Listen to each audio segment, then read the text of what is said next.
Hi friends, welcome to our channel. ನಮ್ಮ ಭೂಮಿಗೆ ಉಪಗ್ರಹ ಚಂದ್ರ. ಚಂದ್ರನು ನಮ್ಮ ನಿತ್ಯ ಜೀವನದಲ್ಲಿ, ನಮ್ಮ ಚರಿತ್ರೆಯಲ್ಲಿ, ನಮ್ಮ ಪುರಾಣಗಳಲ್ಲಿ, ನಮ್ಮ ಕಥೆಗಳಲ್ಲಿ, ನಮ್ಮ ಊಹೆಗಳಲ್ಲಿ ಒಂದು ಭಾಗವಾಗಿದ್ದಾನೆ. ಆದರೆ ಚಂದ್ರನ ಒಂದು ನಿಜವಾದ ಬೆಲೆ ಏನು ಎನ್ನುವುದು ಎಷ್ಟೋ ಜನರಿಗೆ ತಿಳಿದೇ ಇಲ್ಲ. ತುಂಬ ಜನಕ್ಕೆ ಚಂದ್ರ ಒಬ್ಬ ಆಹ್ಲಾದಕರ, ಖಗೋಳ ವಿಜ್ಞಾನಿಗಳಿಗೆ ಒಂದು ಅಂತರಿಕ್ಷ ಅದ್ಭುತ, ಕವಿಗಳಿಗೆ ತಮ್ಮ ಕವಿತೆಗಳಿಗೆ ಆಧಾರ, ಪ್ರೇಮಿಗಳಿಗೆ ಬೆಳದಿಂಗಳ ಬೆಳಕು ಕೊಡುವ ಒಂದು ರೂಪ, ಚಿಕ್ಕ ಮಕ್ಕಳ ಪಾಲಿಗೆ ಚಂದಮಾಮ, ಕನಸು ಕಾಣುವವರಿಗೆ ಚಂದ್ರ ಒಂದು ಗುರಿ. ಆದರೆ ಇವೆಲ್ಲ ಅಲ್ಲ. ನಮ್ಮ ಭೂಮಿಯ ಮೇಲೆ ಜೀವ ಇದೆ ಎಂದರೆ ಅದಕ್ಕೆ ಕಾರಣ ಚಂದ್ರ. ನಾವು ಬದುಕಿದ್ದೇವೆ ಎಂದರೆ ಅದಕ್ಕೆ ಕಾರಣ ಚಂದ್ರ. ಆ ಜಾಗದಲ್ಲಿ ಚಂದ್ರನಲ್ಲದೆ ಬೇರೆ ಯಾವುದಾದರೂ ಗ್ರಹವಿದ್ದರೆ ನಮ್ಮ ಭೂಮಿಯ ಪರಿಸ್ಥಿತಿ ಹೇಗೆ ಇರುತ್ತದೆ ಎಂದು ಒಂದು ಬಾರಿ ನೋಡೋಣ. ನಿಜ ಹೇಳಬೇಕೆಂದರೆ ಚಂದ್ರನ ಸ್ಥಾನವನ್ನು ಯಾವುದು ಕರೆಕ್ಟಾಗಿ ರೀಪ್ಲೇಸ್ ಮಾಡುತ್ತದೆ ಎಂದು ತಿಳಿದರೆ ನೀವು ಆಶ್ಚರ್ಯ ಪಡುತ್ತೀರ. ಕೊನೆಗೆ ಚಂದ್ರನಿಗೆ ಸರಿಯಾದ ರೀಪ್ಲೇಸ್ ಯಾವುದು ಎಂದು ತಿಳಿದುಕೊಳ್ಳುತ್ತೀರ. ಆದ್ದರಿಂದ ಕೊನೆಯವರೆಗೂ ಈ ವಿಡಿಯೋವನ್ನು ಎಲ್ಲಿಯೂ ಸ್ಕಿಪ್ ಮಾಡದೆ ನೋಡಿ. ಮತ್ತೆ ಆಗ್ತಡ, let us start today's our episode. ಸುಮಾರು 400 ಕೋಟಿ ವರ್ಷಗಳ ಹಿಂದೆ ಥಿಯಾ ಎಂಬ ಗ್ರಹ ನಮ್ಮ ಭೂಮಿಯನ್ನು ಡಿಕ್ಕಿ ಹೊಡೆಯುತ್ತದೆ. ಆದ್ದರಿಂದ ನಮ್ಮ ಭೂಮಿ 23.5 ಡಿಗ್ರಿ ಬೆಂಡಾಗಿ ಹೋಗುತ್ತದೆ. ಅದು ಡಿಕ್ಕಿ ಹೊಡೆದ ಪರಿಣಾಮ ಚಂದ್ರ ಸೃಷ್ಟಿಯಾಗುತ್ತಾನೆ. ಚಂದ್ರನು ನಮ್ಮ ಋತುಗಳನ್ನು, ಸಮುದ್ರದ ಆಟಪಾಠಗಳನ್ನು ಕಂಟ್ರೋಲ್ ಮಾಡುತ್ತಾನೆ. ಚಂದ್ರನ ಒಂದು ಆಕಾರ ಭೂಮಿಯ ಪ್ರಕಾರ ನೋಡಿದರೆ ಎಷ್ಟು ಪರ್ಫೆಕ್ಟ್ ಆಗಿದೆ ಎಂದರೆ ಆದ್ದರಿಂದಲೇ ನಾವು ಭೂಮಿಯ ಮೇಲೆ ನೆಮ್ಮದಿಯ ಜೀವನ ನಡೆಸುತ್ತಿದ್ದೇವೆ. ಒಂದು ವೇಳೆ ಚಂದ್ರನು ಇಲ್ಲದೆ ಹೋದರೆ ನಮ್ಮ ಭೂಮಿ ಜೀವಿಗಳ ಜೀವನಕ್ಕೆ ಅನುಕೂಲವಾಗಿ ಇರುತ್ತಿತ್ತಾ? ಈ ಪಿಕ್ ಸೋಷಿಯಲ್ ಮೀಡಿಯಾಗಳಲ್ಲಿ ತುಂಬ ವೈರಲ್ ಆಗಿತ್ತು. ಆದರೆ ಚಂದ್ರನನ್ನು ಸ್ಯಾಟರ್ನ್ನ ಜೊತೆ ರೀಪ್ಲೇಸ್ ಮಾಡುವುದು ಎಂದರೆ ನಿಮಗೆ ಗೊತ್ತಾ? ಮತ್ತೇನಿಲ್ಲ, ಮಾನವ ಜಾತಿಗೆ ಭೂಮಿಯ ಮೇಲಿರುವ ಸಕಲ ಜೀವಕೋಟಿಗೂ ಸಾವು ಒಂದೇ ದಾರಿ. ಆದರೆ ಯಾಕೆ ಎನ್ನುವ ಪ್ರಶ್ನೆ ಬರುತ್ತದೆ. ಏಕೆಂದರೆ ಚಂದ್ರನ ಒಂದು ಪರ್ಫೆಕ್ಟ್ ಸೈಜ್ ಚಂದ್ರನಿಗಿಂತ ದೊಡ್ಡದಾಗಿದ್ದರೂ ಚಿಕ್ಕದಾಗಿದ್ದರೂ ಅದರ ರಿಸಲ್ಟ್ ಸಾವು ಮಾತ್ರ. ಈ ಸಂಪೂರ್ಣ ಬ್ರಹ್ಮಾಂಡದಲ್ಲಿ ನಮ್ಮ ಜೀವನಕ್ಕೆ ಯಾವುದೇ ಅಡ್ಡಿಪಡಿಸದೆ ಚಂದ್ರನನ್ನು ರೀಪ್ಲೇಸ್ ಮಾಡುವುದು ಯಾವುದು ಎಂದು ತಿಳಿದುಕೊಳ್ಳೋಣ. ಮೊದಲಿಗೆ ಸ್ಯಾಟರ್ನ್ ಅಂದರೆ ಶನಿ ಗ್ರಹ. ಸ್ಯಾಟರ್ನ್ ಅದರ ಸೆಂಟರ್ನಿಂದ 60,000 ಕಿಲೋಮೀಟರಿಂದ 4,80,000 ಕಿಲೋಮೀಟರ್ವರೆಗೂ ಎಕ್ಸ್ಪ್ಯಾಂಡ್ ಆಗುತ್ತದೆ. ಹಾಗೆ ನೋಡಿದರೆ ನಮ್ಮ ಭೂಮಿಗೂ ಚಂದ್ರನಿಗೂ ಮಧ್ಯ ದೂರವೇ 3,84,400 ಕಿಲೋಮೀಟರ್ ಮಾತ್ರ. ನಾವು ಸ್ಯಾಟರ್ನ್ನಿಂದ ಚಂದ್ರನನ್ನು ರೀಪ್ಲೇಸ್ ಮಾಡಿದರೆ ನಾವು ಅದರ ಗ್ರಾವಿಟಿಯಲ್ಲಿ ಸೇರಿಕೊಂಡು ಟೈಡಲ್ ಫೋರ್ಸಸ್ ಕಾರಣದಿಂದ ಭೂಮಿ ಚಿಕ್ಕ ಚಿಕ್ಕ ತುಂಡುಗಳಾಗಿ ಬದಲಾಗಿ ಅದರ ರಿಂಗ್ಸ್ನಲ್ಲಿ ಭಾಗವಾಗುತ್ತದೆ.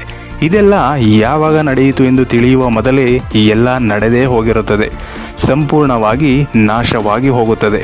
ಇದರ ಪ್ರಭಾವ ಹೇಗೆ ಇರುತ್ತದೆ ಎಂದು ಒಂದೊಂದಾಗಿ ನೋಡೋಣ. ಸ್ಯಾಟರ್ನ್ನ ಗ್ರಾವಿಟಿ ಕಾರಣದಿಂದ ಕಟ್ಟಡಗಳೆಲ್ಲ ನೆಲಸಮವಾಗುತ್ತವೆ, ಭೂಕಂಪಗಳು, ಸುನಾಮಿಗಳು ಬರುತ್ತವೆ, ಲಾವಾ ಭೂಗರ್ಭದಿಂದ ಮೇಲೆ ಬರುತ್ತದೆ. ಸಿಂಪಲ್ ಆಗಿ ಹೇಳಬೇಕೆಂದರೆ ಭೂಮಿಗೆ ಶನಿ ಹಿಡಿದ ಹಾಗೆ.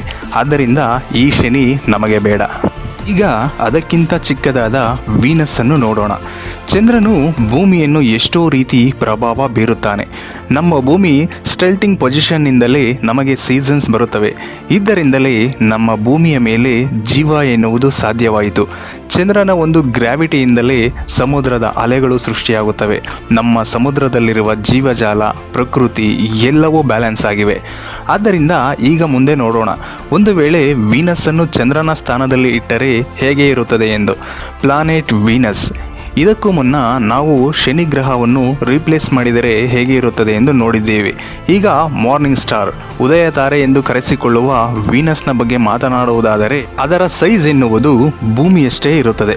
6,052 ಕಿಲೋಮೀಟರ್ ರೇಡಿಯಸ್, 4.867 ಇಂಟು 10⁻24 ಮಾಸ್ ಇರುವ ಈ ಗ್ರಹ 6,371 ಕಿಲೋಮೀಟರ್ ರೇಡಿಯಸ್, 5.97 ಇಂಟು 10⁻24 ಮಾಸ್ ಇರುವ ಭೂಮಿಯ ಸುತ್ತ ಸುತ್ತಬೇಕು. ಇದು ನಮ್ಮ ಭೂಮಿಯ ಸುತ್ತ ಸುತ್ತುವುದಿರಲಿ, ಅದರ ಜೊತೆ ಬೆರೆತು ತಿರುಗುವುದನ್ನು ಪ್ರಾರಂಭ ಮಾಡುತ್ತದೆ. ಅಂದರೆ ಒಂದು ಬೈನರಿ ಪ್ಲಾನೆಟ್ ಸಿಸ್ಟಮ್ ಸೃಷ್ಟಿಯಾಗುತ್ತದೆ. ಬೈನರಿ ಪ್ಲಾನೆಟ್ ಸಿಸ್ಟಮ್ ಎಂದರೆ 2 ಗ್ರಹಗಳು ಒಂದು ಇಮ್ಯಾಜಿನರಿ ಸೆಂಟರ್ ಸುತ್ತ ತಿರುಗುತ್ತಾ ಇರುತ್ತವೆ. ಆಗಿರುತ್ತವೆ.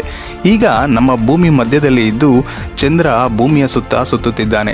ಬೈನರಿ ಸಿಸ್ಟಮ್ನಲ್ಲಿ ಇದು ಒಂದು ಇಮ್ಯಾಜಿನರಿ ಸೆಂಟರ್ ಸುತ್ತ ಸುತ್ತುತ್ತಿರುತ್ತವೆ. ಇದರಿಂದ ಭೂಮಿಯ ಮೇಲಿರುವ ಜೀವಿಗಳಿಗೆ ಹೆಚ್ಚಿನ ಆತಂಕವೇನೂ ಇಲ್ಲದೇ ಇರಬಹುದು. ಆದರೆ ವೀನಸ್ ಒಳಗಿರುವ ಗ್ರೀನ್ ಹೌಸ್ ಗ್ಯಾಸಸ್ ಕಾರಣದಿಂದ ನಮ್ಮ ಸೌರಮಂಡಲದಲ್ಲೇ ಹೆಚ್ಚಿನ ಉಷ್ಣಾಂಶವಿರುವ ಗ್ರಹ. ಇದರ ಕಾರಣದಿಂದ ನಮಗೆ ರಾತ್ರಿ ಸಹ ತುಂಬ ಪ್ರಕಾಶಮಾನವಾದ ಬೆಳಕು ಇರುತ್ತದೆ. ನಮಗೆ ಹಗಲಿನ ರೀತಿಯಲ್ಲೇ ಇರುತ್ತದೆ. ಇನ್ನು ನಮ್ಮ ನಿದ್ದೆ ಎನ್ನುವುದು ಆ ದೇವರಿಗೆ ಬಿಟ್ಟ ವಿಷಯ. ಬೈನರಿ ಪ್ಲಾನೆಟ್ಗಳ ಬಗ್ಗೆ ಸಂಶೋಧನೆ ಮಾಡುತ್ತಿರುವ ವಿಜ್ಞಾನಿಗಳ ಪ್ರಕಾರ ಬೈನರಿ ಪ್ಲಾನೆಟ್ ಸಿಸ್ಟಮ್ನಲ್ಲಿ ಇರುವ 2 ಗ್ರಹಗಳು ಒಂದಕ್ಕೊಂದು ಡಿಕ್ಕಿ ಹೊಡೆದುಕೊಂಡು ಹೇಳ ಹೆಸರಿಲ್ಲದಂತೆ ನಾಶವಾಗುತ್ತವೆ. ಅಂದರೆ ವೀನಸ್ ಪ್ಲಾನೆಟ್ ಸಹ ನಮಗೆ ಕೊನೆಗೆ ಉಳಿಸುವುದು ಬೂದಿ ಮಾತ್ರ. ಈಗಾಗಲೇ ಅರ್ಥವಾಗಿರುತ್ತೆ, ಚಂದ್ರನ ಸ್ಥಾನದಲ್ಲಿ ಬೇರೆ ಗ್ರಹಗಳಿದ್ದರೆ ನೋಡುವುದಕ್ಕೆ ಚೆನ್ನಾಗಿ ಇರುತ್ತದೆ ಏನೋ. ಆದರೆ ಆಲ್ ಈಸ್ ನಾಟ್ ವೆಲ್. ಸರಿ, ಇವೆಲ್ಲ ಬೇಡ. ಇನ್ನೂ ಸ್ವಲ್ಪ ಮುಂದೆ ಹೋಗಿ ಈ ಜಾಬ್ಗಾಗಿ ಇಂಟರ್ವ್ಯೂ ಮಾಡೋಣ. ನಾವು ಪ್ಲಾನೆಟ್ ಎಂಬ ಹುದ್ದೆಯಿಂದ ಕೈಬಿಟ್ಟ ಡ್ವಾರ್ಫ್ ಪ್ಲಾನೆಟ್ ಪ್ಲೂಟೋವನ್ನು ನೋಡೋಣ. ಪ್ಲೂಟೋ ನೋಡುವುದಕ್ಕೆ ತುಂಬ ಚಿಕ್ಕದಾಗಿ, ಅಂದರೆ 2390 ಕಿಲೋಮೀಟರ್ ಡಯಾಮೀಟರ್ ಸೈಜ್ನಲ್ಲಿ ನಮ್ಮ ಚಂದ್ರನಲ್ಲಿ 70% ಇರುತ್ತದೆ. ಆದರೆ ಮಾಸ್ ನೋಡುವುದಾದರೆ ಚಂದ್ರನಲ್ಲಿ 18% ಮಾತ್ರ. ನಿಜ ಹೇಳಬೇಕೆಂದರೆ ಇದು ತುಂಬ ಕಡಿಮೆ. ನೋಡುವುದಕ್ಕೆ ಚಂದ್ರನ ಹಾಗೆ ಕಾಣಿಸಿದರೂ ಸ್ಯಾಮ್ಸಂಗ್ ಫೋನ್ಗೂ ಚೈನಾ ಫೋನ್ಗೂ ಇರುವ ವ್ಯತ್ಯಾಸ ಇರುತ್ತದೆ. ಕಡಿಮೆ ಮಾಸ್ ಎಂದರೆ ಕಡಿಮೆ ಗ್ರಾವಿಟಿ. ಕಡಿಮೆ ಗ್ರಾವಿಟಿ ಎಂದರೆ ನಮ್ಮ ಭೂಮಿಯ ಮೇಲೆ no tides, no ocean currents. ಇನ್ನೂ ಒಂದು ಏನಪ್ಪ ಅಂದರೆ, ನಮ್ಮ ಚಂದ್ರನ ಮಾಸ್ ಕಾರಣದಿಂದಲೇ ನಮ್ಮ ಭೂಮಿಯ ಆಕ್ಸೆಸ್ 22.1ನಿಂದ 24.5ವರೆಗೂ ಬೆಂಡ್ ಆಗುತ್ತಿರುತ್ತದೆ. ಅಂದರೆ ಅದಕ್ಕಿಂತ ಹೆಚ್ಚಾಗಿ ಅಲ್ಲ. ಯಾವಾಗ ಚಂದ್ರನ ಸ್ಥಾನದಲ್ಲಿ ಕಡಿಮೆ ಗ್ರಾವಿಟಿ ಇರುವ ಗ್ರಹವನ್ನು ರೀಪ್ಲೇಸ್ ಮಾಡುತ್ತೇವೋ ಆಗ ನಮ್ಮ ಭೂಮಿಯ ಆಕ್ಸೆಸ್ ಹಾರಿಜೆಂಟಲ್ ಆಗಿ ಬಿದ್ದು ಹೋಗುತ್ತದೆ. ಆದ್ದರಿಂದ ನಮ್ಮ ಭೂಮಿಯ ಒಂದು ಪೋಲ್ ಸೂರ್ಯನಿಗೆ ಎದುರಾಗಿ ಇದ್ದು ಬಿಡುತ್ತದೆ, ಇನ್ನೊಂದು ಅದಕ್ಕೆ ಆಪೋಸಿಟ್ ಆಗಿ ಇದ್ದು ಬಿಡುತ್ತದೆ. ಈಗ ಅದರ ಪರಿಣಾಮ ಹೇಗೆ ಇರುತ್ತದೆ ಎಂದರೆ, ನಮ್ಮ ಭೂಮಿಯ ಮ್ಯಾಗ್ನೆಟಿಕ್ ಫೀಲ್ಡ್ ತುಂಬ ಬಲಹೀನವಾಗುತ್ತದೆ. ಆದ್ದರಿಂದ ಸೂರ್ಯನಿಂದ ಬರುವ ಹಾಟ್ ವೇವ್ಸ್ ಧ್ರುವಗಳ ಬಳಿಗೆ ಸರ್ಫೇಸ್ಗೆ ಸೇರಿಕೊಳ್ಳುತ್ತವೆ. ಆದ್ದರಿಂದ ಅಲ್ಲಿರುವ ಮಂಜು ನಿಧಾನವಾಗಿ ಕರಗಲು ಪ್ರಾರಂಭವಾಗುತ್ತದೆ. ನಿಧಾನವಾಗಿ ಅಂದರೆ ಅಷ್ಟೊಂದು ನಿಧಾನವೇನಲ್ಲ. ಕೆಲವು ದಿನಗಳಲ್ಲಿ ಸಮುದ್ರದ ತೀರ ಪ್ರದೇಶಗಳೇ ಅಲ್ಲ, ಕರ್ನಾಟಕದಂಥ ರಾಜ್ಯಗಳೇ ಸಮುದ್ರದಲ್ಲಿ ಮುಳುಗಿ ಹೋಗುತ್ತವೆ. ಆದ್ದರಿಂದ ಇದನ್ನು ಸಹ ಇಂಟರ್ವ್ಯೂನಲ್ಲಿ ಫೇಲ್ ಮಾಡುವುದೇ ಉತ್ತಮ. ನಂತರ ರೆಡ್ ಡ್ವಾರ್ಫ್ ಸ್ಟಾರ್ ಪ್ರಾಕ್ಸಿಮಾ ಸೆಂಟೋರಿಯೇ ನಮ್ಮ ಸೌರಮಂಡಲದಿಂದ 4.25 ಲೈಟ್ ಇಯರ್ಸ್ ದೂರದಲ್ಲಿದೆ. ಇದು ಒಂದು ಚಿಕ್ಕ ಡ್ವಾರ್ಫ್ ಸ್ಟಾರ್. ಇದರ ಸಂಪೂರ್ಣ ಮಾಸ್ ನಮ್ಮ ಸೂರ್ಯನಿಗೆ ಹೋಲಿಸಿದರೆ 12.5 ಮಾತ್ರ. ಹಾಗೆಯೇ ಡಯಾಮೀಟರ್ 14%. ನಮ್ಮ ಸೂರ್ಯನಿಗೆ ಹೋಲಿಸಿದರೆ 25% ಮಾತ್ರ ಇರುತ್ತದೆ.